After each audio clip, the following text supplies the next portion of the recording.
Hello, today I get to talk to you about digital citizenship and internet safety. Digital citizenship is learning how we can be safe, responsible, and respectful online. Our learning targets today are I can learn ways to be respectful, responsible, and safe when using a computer.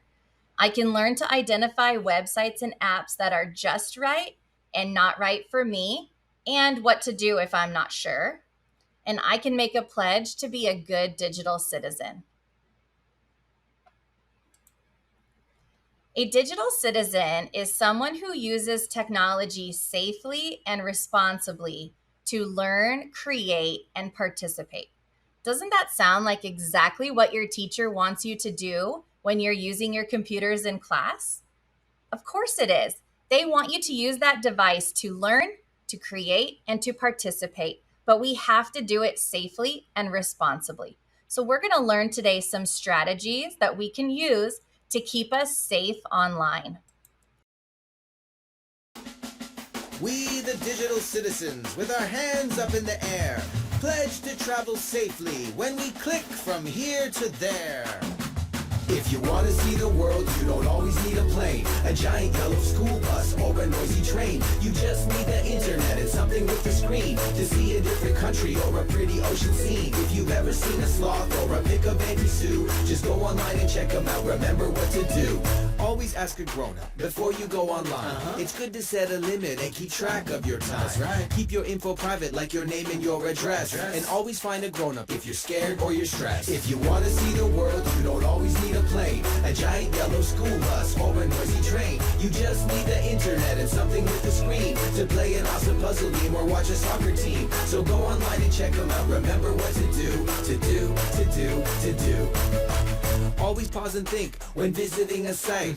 Only talk to friends you know and never start a fight. Okay. It's fun to have a screen to laugh and play with friends, but if it's nice, go outside and find the rainbow's end. If you want to see the world, you don't always need a plane, a giant yellow school bus, or a noisy train. You just need the internet and something with a screen to be a part of something great, whatever you can dream. Remember that you took this pledge to be your best online.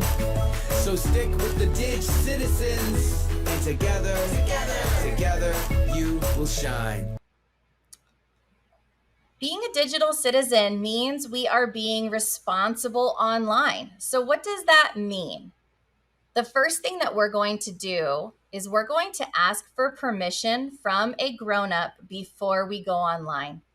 When we are being responsible, that means we are going to make sure that our teacher or a parent or grandparent knows that we are going online, because there are a lot of places to visit on the internet.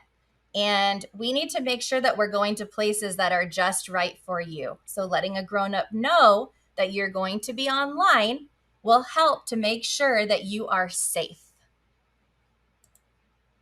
Being responsible means that we keep our private information private. Our usernames and passwords are considered private information, and that's something that we want to keep safe. If we share that information with others, they could log into your account and pretend to be you. That would be pretty bad. Think about all the things that they could do if they got into your account. So we really want to keep that private. We should only share that information with a trusted adult. No other kids should know our username and password to any site or into our Chromebook.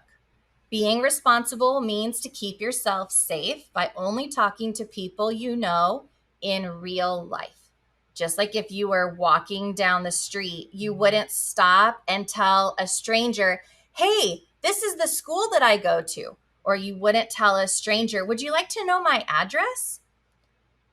When we are online, we have to remember, if we don't know the other person on the side of the computer that we're talking to in real life, they could be pretending to be anyone. So the way to keep ourselves safe is, if you are going to play online games or you're going to have conversations with people online, you have to know them in real life to know that it's really the person that you're talking to on the other end. Being responsible means being aware of our digital footprint. A digital footprint is a record of what you do online, including the sites you visit and the things you share, the information that you share with others. When we do things online, it gets kept forever and ever and ever, even if we think it's deleted. And all that information adds up to our digital footprint.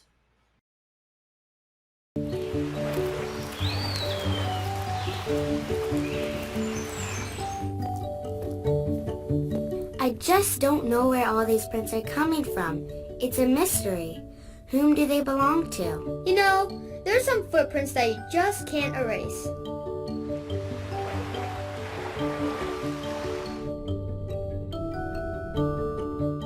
What do you mean? I'm talking about something we all do. We all leave footprints online. They're called digital footprints. Every time you go online to play a game, type an email, or search the internet, you leave a trail. Really? I'm online all the time sharing things. I play online, I post online, I submit and send things online almost every day. Well, since you're online a lot, you have footprints all over the place, and it's really hard to erase these footprints. You mean I can't just clean them up? No, it doesn't work like that. How does it work? Our digital footprint can get really big really quickly, so we need to pause and think when we're online. We need to be safe, responsible, and respectful. Wow. So what should I be careful about not sharing online? Never share private information like your full name, address, telephone number, your age or birthday, or even your school. I guess that makes sense. But what's okay to share then? I share personal information, just not private information. I keep my full name and address to myself, but I feel safe sharing stuff like my hobbies and my favorite things.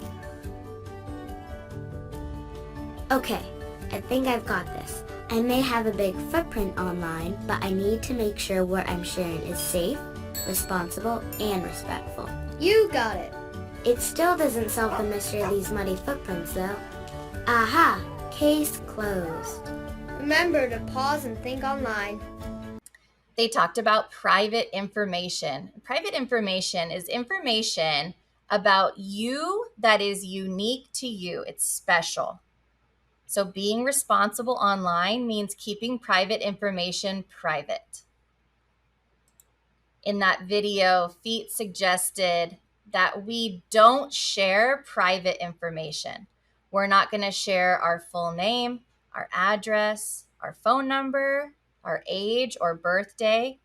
And a lot of kids are surprised when we say your school name, because that also can be used to identify you in a special way, that you go to that school. The information that Feet shared is okay to share online would be information about hobbies or interests or favorite things that are not going to give away information specifically to you. So being online is awesome. We get to do great things online. But what should you do if someone is mean to you online? Like they are sending a mean message, or they're posting mean things about you on a website, like maybe on social media. Maybe they're making fun of you or someone else online.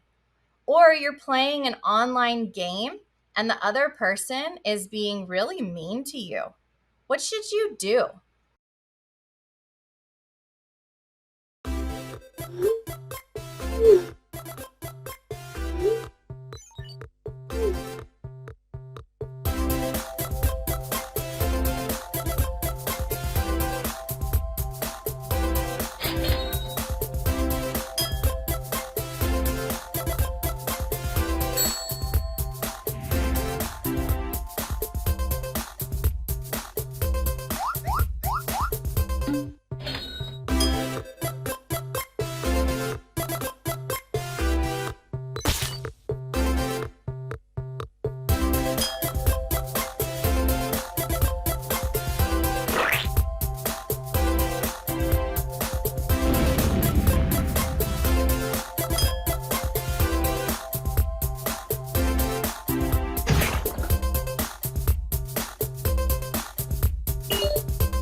This isn't fun anymore.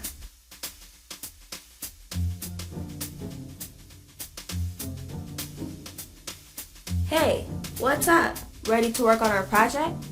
Wait, is something wrong? No. Well, yeah. That player 3 got online and was trash talking. Trash talking? Really? Yeah, and I know I should ignore it, but, well, words do hurt sometimes. I know how you feel. I once posted a photo of my dog, and because I forgot to make the photo private, anyone could comment on it. What happened? The comments were totally mean, and I didn't even know those people. What did you do? You mean after I burst into tears? Well, I remember the rules of S.T.O.P. stop. S, step away. T, tell a trusted adult. O, okay sites first. P, pause and think online. I tried to follow that advice, and believe me, it's not easy. So I told my big sister, who said that true friends support each other. No bashing allowed.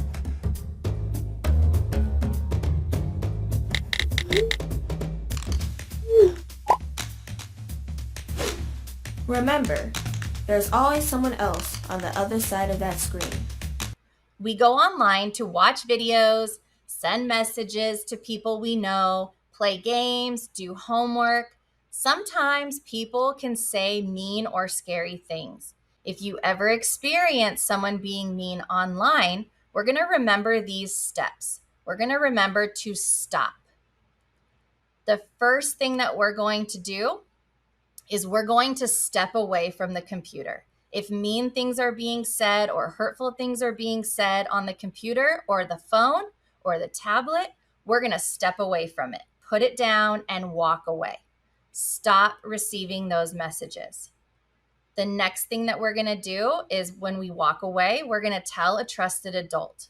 You can take your device with you and show the adult what's happening. If you take a screenshot of it, take pictures, let them know what is happening. That might be going to school and telling your teacher what happened.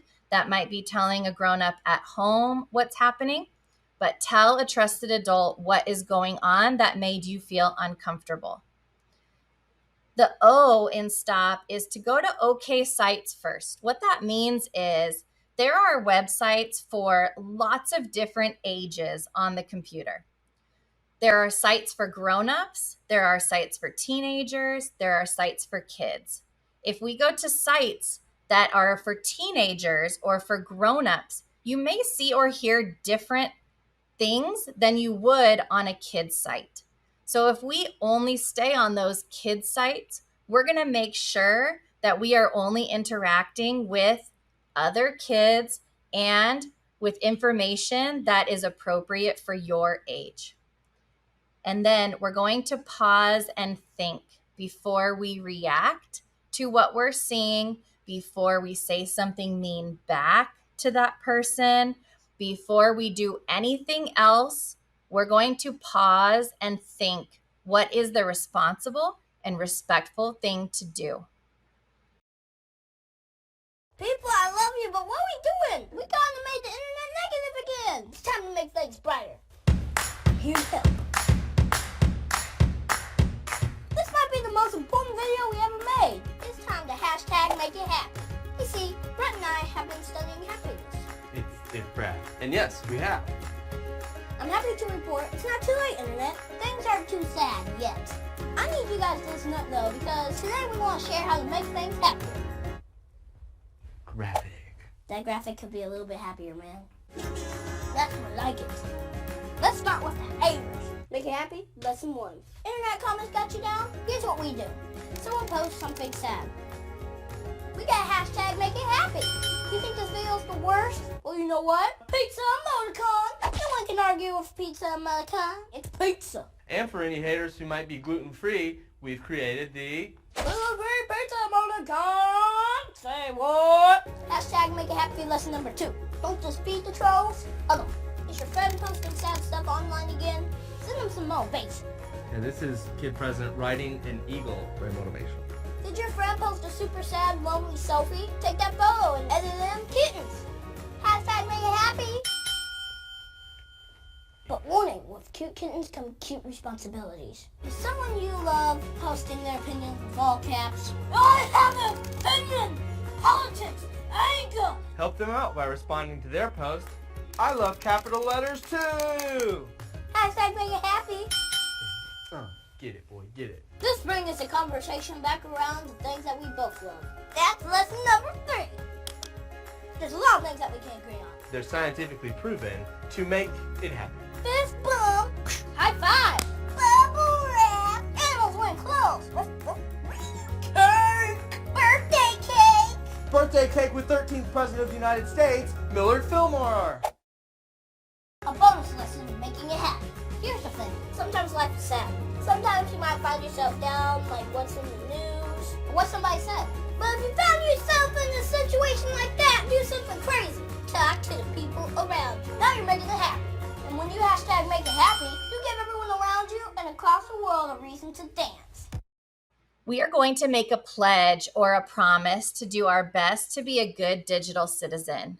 We are going to do that by keeping our logins, our passwords, and our private information private.